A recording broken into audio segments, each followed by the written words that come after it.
How you guys doing? Good. Well, guys, I was born this way, and there's no medical reason why that happened. My brother and my sister were born with arms and legs, and sometimes in life, things happen that don't make sense. My doctors never thought that I'd be able to walk, and today, I'm walking. I'm from Australia. Anybody one day want to go to Australia? It's such a cool place. And I now live in LA. I'm a Southern California boy. So I only live about 4 hours from here. And today I'm going to tell you, man, I love freaking people out. One day I'm in a car. I'm in the front seat. I'm not driving, of course. Can you imagine if I'm driving a car? They reckon they can put a joystick, that thing that controls my wheelchair, we can put that in a car. Like, how fully sick is that? Like, imagine if I get pulled over by the cops. Can I have your driver's license, please? Yeah, but it's over there, you're gonna have to get it. Imagine if I'm in big trouble. Put your hands up! Get out of your car!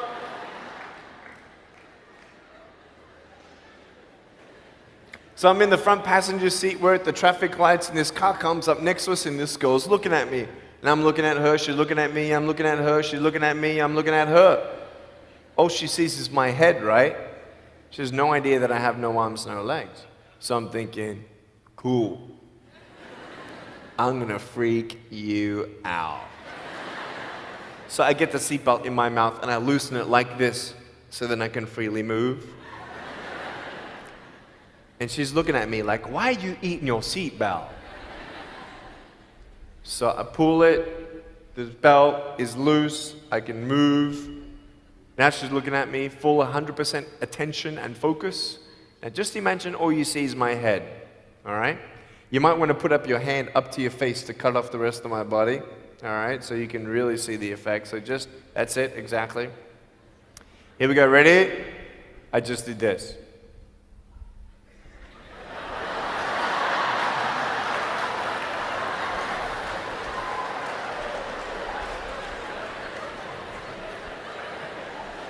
And her face, man, she was like, she nearly ran the red light, man. It was so good.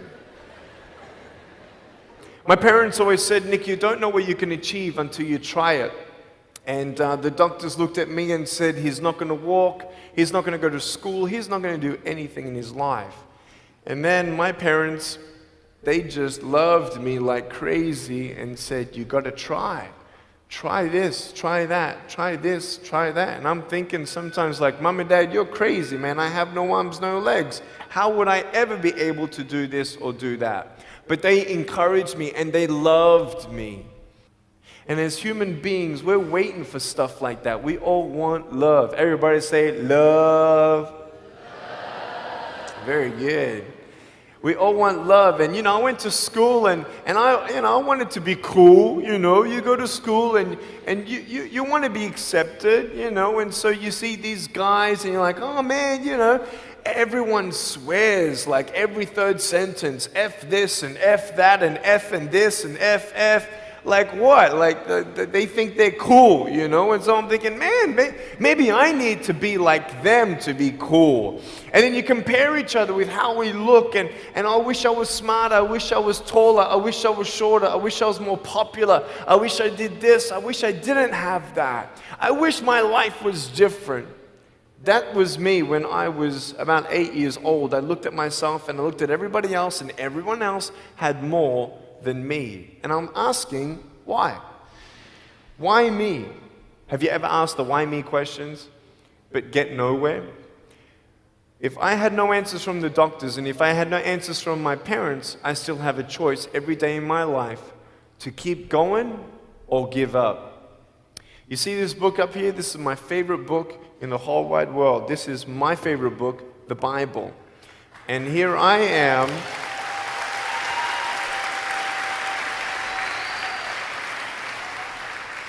And here I am, and for me, that's my full potential in all that I can be here on earth. And so encouragement takes me closer to all that I can be, and discouragement takes me away.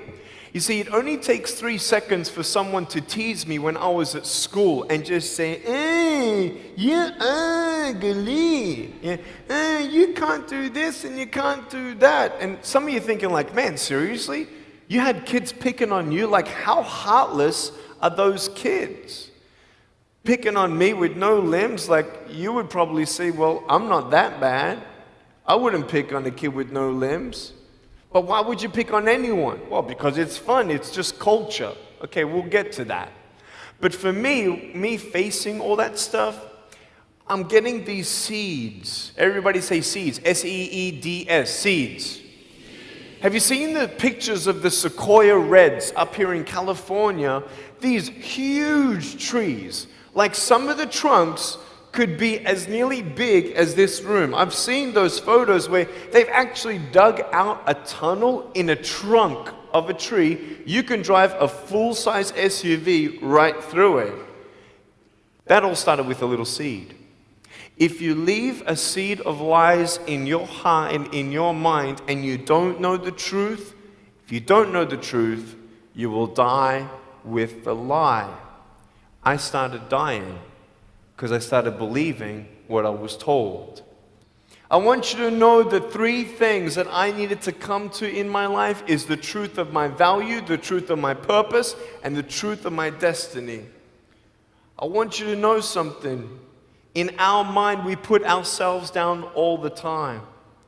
I want to ask you today, do you think I'm cool enough to be your friend? But I don't swear, I don't use the F-bomb.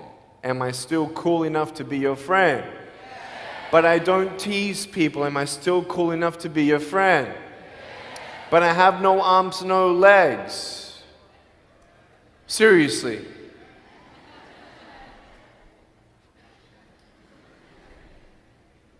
You would be my friend even though I have no arms, no legs.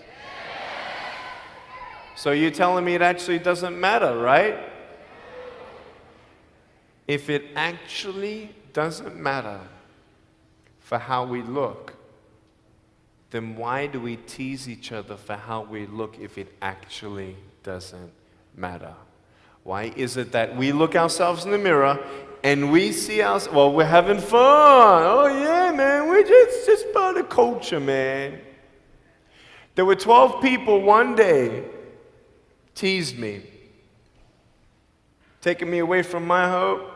12, 11, 10, 9, 8, 7, 6, 5, 4, 3, 2, 1. Don't worry, I won't fall off because if I did, I'll break my arm. But 12 people teased me one day, and I can put a pretty brave face on, but cry on the inside. For real. Oh, it doesn't hurt. Yeah, it hurts. There was this one bully. I became his target for 3 weeks. And every time I go by him, I was 13, he was 17. I was in my chair. I'm only 4'9" in my other chair, my old chair. He's like 6 something, so he's huge, right? So I'm looking up at him, and every time I go by him, he's like, hey, there's Nick. He has no... And you can imagine what he said. And I'm like, what's his problem, man? So I tried to avoid him, and I was so embarrassed. He would say it really loud, and everybody would be looking, and some would be laughing. I'm like, what is this guy's problem, man? So one day, after 3 weeks, I went up to him, and I said, hey. He's like, hey. I said, can you please stop it? He said, stop what? I said, stop teasing me. He said, what are you talking about? I said, every time I walk by, you say that stuff. He's like, what stuff? He didn't know how to take me on. So I'm looking at him and said, nah, man. Every time I walk by, you say exactly this, and I want you to stop. I forgive you, but stop it. He's like, oh, is that hurting you? Now, I could have said, nah. Or I could have said, yeah. It takes a level of humility to actually say, actually, I don't like that. It's killing me. And I said, yeah, it's hurting me. He said, all right, I'm sorry, man. I was just, playing around. He said, give me a hug. He said, what? I said, give me a hug. He was like, all right. So I gave him a hug. I'm a hugging machine. We made the Guinness Book of World Records. 1,749 hugs in 1 year. We did it last year. My arms fell off, all right? The scary thing about hugging so many people is that anyone can just pick me up and take me home, all right? Like, what am I gonna do? Like, eat them or something? It's like, pretty mean headbutt, right? I want you to know that you might be playing around. I could pretty much say that 98% of you have teased someone in your life. I tried to commit suicide because of people who thought they were having fun, not knowing the hell that I was going through. The people you're teasing, what if the person you're teasing is the person who's thinking of committing suicide? What if the person you're teasing is the one who's tried to commit suicide, who hates their life because of you? You don't know if the person you are teasing is the son or daughter of a drunk at home getting abused. And all they need is someone like you to keep on pushing them this way. We need hope. So find something else to do. Find positive things in your own life. I don't care about how you look. I will never, ever, ever tease you. I will never tease you. I could tease you. I could be tough.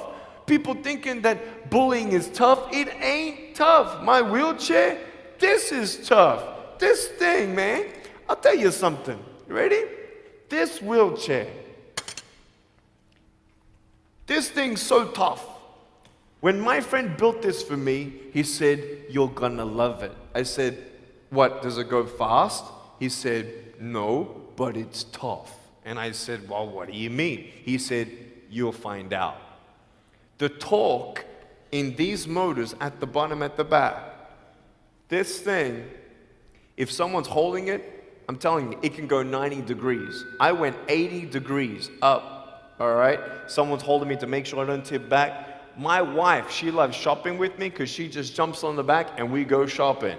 Like, she just shops and shops because she doesn't drop, right? We just go and do it. It's fun. Now, what I tried one day to do, you'll never believe me, maybe you will, just know that every word that comes out of my mouth is not an exaggeration. One day, I needed to move a car.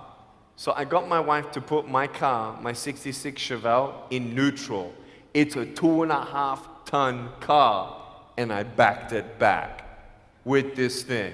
Just like this, like nothing. This thing is tough. Guess what? The definition of tough means it's strong. To show your strength, you need to do something that's difficult. I would sound so stupid if I said, hey guys, I got a Matchbox car one day and I got some fishing line and I towed that Matchbox car all around all day. How tough is my BMW? That's stupid. That's the same thing with bullying. You think you're tough? You're trying to show your strength? That's not your strength. Let me come back in 10 years and let me get your anyone have a 3-year-old nephew? Anybody have a 3-year-old nephew? Cool, put your hands down. I will get any one of your 3-year-old nephews, bring them tomorrow night at where I'm speaking, and we're gonna put him up on stage and let me show you how tough I am. We'll get your 3-year-old nephew and we'll put him up here on the table and let me tease him. Let me show you how tough I am. That's what you are. I could pick on you, you biggest bullies. I could pick on anything you like. Any singer, Any music that you like, I could tease you. I could tease your family. I could tease your friends. I could tease about the movies that you think are really cool. I could tease anything about you. I could tease you about your nose, your eyes, your teeth, your chin, your hair, your ears, your elbows, your knees, your whatever, man. I can tease you about anything. It ain't hard, just like you can tease me. You want to know what tough is? Go to the people you teased and say sorry. You want to know what tough is? Go up to the people who still tease you and say, hey, stop it. I forgive you, but please stop it. That's tough. I want you to know something, the truth of who you are. I don't care what job you get. I don't care. I don't care how smart you are, everyone. I don't care. I don't care. I love you and I believe in you. I don't care if you end up being a janitor in this school. I'll tell you why. Because the janitor in my high school inspired me to be a speaker. He changed my life. He said, you should be a speaker. You know what I said? You're crazy. He said, no, really, you need to be a speaker. I said, stop it, man. 4 months later, he twisted my arm, and I said, yes. I spoke in front of 10 people, then another 10, then another 10, then I found myself in front of 300 sophomore students. And 3 minutes into my speech, half the girls were crying, and one girl in the middle of the room started weeping, and she put up her hand and she said, I'm so sorry, can I come up there and give you a hug? And in front of everybody, she came up and she hugged me and she cried on my shoulder and she whispered in this ear, thank you, thank you, thank you. No one's ever told me that they love me. No one's ever told me that I'm beautiful the way that I am. It was because my parents told me that I was beautiful that I'm still here. Some of you don't have those parents, and that's why I'm here. I love you, and you're beautiful just the way you are. Never, ever give up.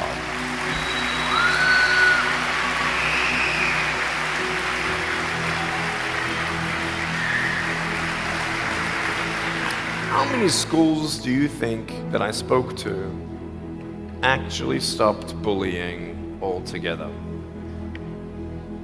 Okay. Whoever said one, you were correct.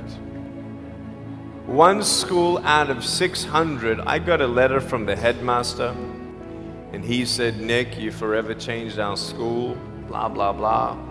We haven't seen any bullies pick on anybody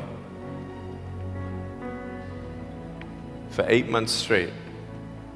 We don't know what happened, but in the best words that I can describe, there's just a new thought in the air that it just ain't cool anymore. It just ain't cool. I want to ask you, what are you going to do? Are you going to continue on at the risk of knowing that in each section, this section right here, 5 people are already trying to commit suicide? That section there, 5 people. When you extrapolate it out, what if the person you're teasing is one of those, and you have no idea? Would you find something else to do? So, the change is up to you. If you want to see more love in your school, be love. If 50% of the school come together and say, you know what, it just ain't cool anymore, the people who think it's still cool, every time they look down upon you, I want you to imagine my face looking at you. Because I'm telling you, everyone you're teasing is my brother and my sister. And you're my brother and you're my sister. And I'm asking you to stop. Love yourself a bit more. Love each other a lot more.